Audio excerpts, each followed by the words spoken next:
आपने किया, ये ठीक बात है कि अगर हमें फूट रहेगी तो हमारा नुकसान होता रहेगा।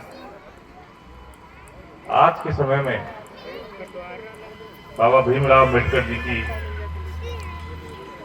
प्राथमिकता इतनी ज्यादा हो गई है क्योंकि जब सरकारें आपको शिक्षा से दूर करने का प्रयास करने लगे, जब प्रदेश में स्कूल बंद हों और शराब के ठेके खुलने लगे, तब बाबा साहब की को याद करना, भगवान बुद्ध को याद करना और इस तरह की बौद्ध कथाओं का होना बहुत जरूरी है।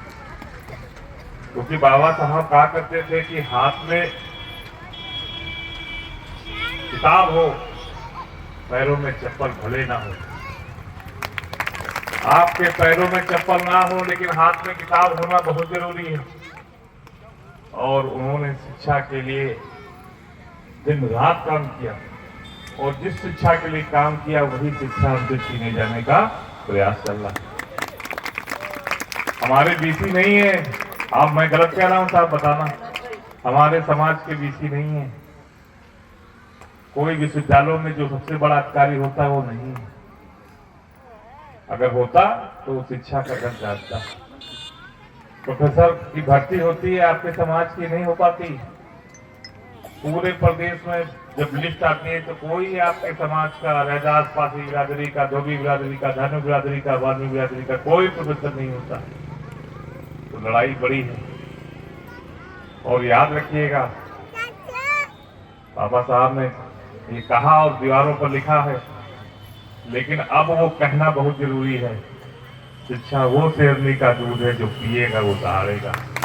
इस सरकार से अगर लड़ना है तो शिक्षा के महत्व को जानना होगा और खासकर हमारी बेटियों को, हमारी बच्चियों को पढ़ना बहुत जरूरी है। यहीं सीतापुर में गांधी पार्टी सरकार में आदरणीय अखिलेश यादव जी ने महिला का डिग्री कॉलेज बना के खिला किया, आज तक वो चालू नहीं हो पाया। आप बताइए सरकारी विद्यालयों में किस समाज के लोग पढ़ते हैं? ये जो सरकारी स्कूल बंद हो गए इसमें कोई बड़े कोठी वाले लोग नहीं जाते, कोई पैसे वाले नहीं जाते, हमारे आपके लोग जाते हैं। और इन विद्यालयों को बंद करने का काम कर दिया गया।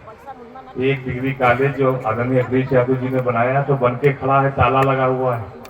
अगर वो खुल जाता तो सरकारी फीस कितनी है? हम लोग पढ़े सरकारी फीस पे 600 रुपए, 650 रुपए BA की सालाना फीस थी। अब वही प्राइवेट में अगर पढ़ना हो तो 12,000 14,000 रुपए फीस है। तो हम ये चाहते हैं कि इस तरह के कथाएं होते रहे और हमें जागृत किया जाता रहे। हमारे कानून, हमारे अधिकार जो बाबा साहब ने दिया, और मामूली अधिकार नहीं दिया, एक वोट का अधिकार इतना बड़ा दे दिया कि बड़े से बड़े पैसे वाला और बड़े से बड़ा आदमी, उसके भी एक वोट का उतना ही महत्व है जितना यहाँ पर बैठे किसी भी व्यक्ति का एक वोट का महत्व। एक वोट कम होगा नहीं बनेगा, BDC नहीं बनेगा, जिला पंचायत सदस्य नहीं बनेगा, विधायक नहीं बनेगा, सांसद नहीं बनेगा। इस देश में एक वोट से सरकार भी गिर जाती। तो आपके एक वोट का महत्व, ताकत जो बाबा साहब ने दी है, उसको कमजोर ना होने के लिए हमें इस लड़ाई को लड़ना पड़ेगा। इस तरह के कार्यक्रमों का, आयोजनों का, बद कथाओं का आयोजन होता रहेगा, तब हम समझ पाएंगे कि हमारा हक हकूक क्या है। कहीं हम गलत रास्ते पर तो नहीं जा रहे, कहीं हमें ठगा तो नहीं जा रहा। आप सबका बहुत बहुत धन्यवाद।